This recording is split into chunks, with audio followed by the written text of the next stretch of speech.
65. Discussion. Representative Thielen. Thank you, Mr. Speaker. In support, but I have a few concerns. With reservations, please proceed. No, in support. But Okay. let me, if I could explain my concerns. The hearing was, the testimony from the Attorney General's office at the hearing was very surprising to me.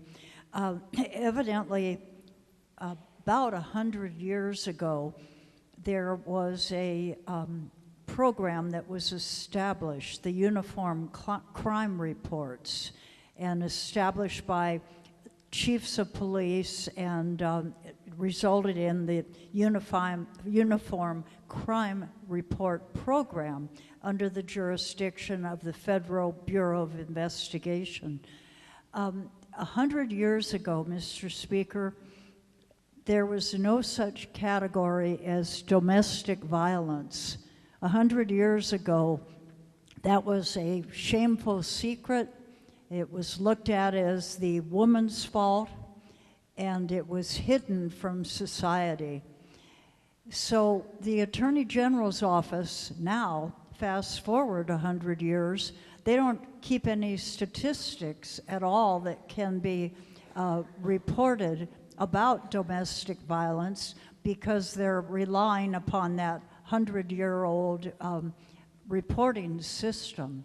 So instead of coming to the hearing and saying, we need to update what's going on, we need to recognize that those domestic violence just wasn't even reported, wasn't acknowledged in society 100 years ago. We need to update the way that we keep our statistics so we can get this data, and then the legislature can make meaningful decisions in its legislation.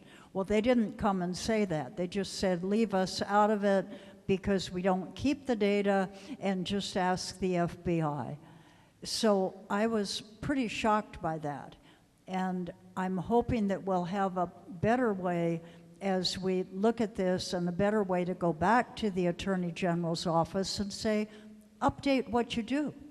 Domestic violence is real. It needs to be reported. We in the legislature need that data, and let's get moving on that. Thank you, Mr. Speaker. Thank you very much, Representative.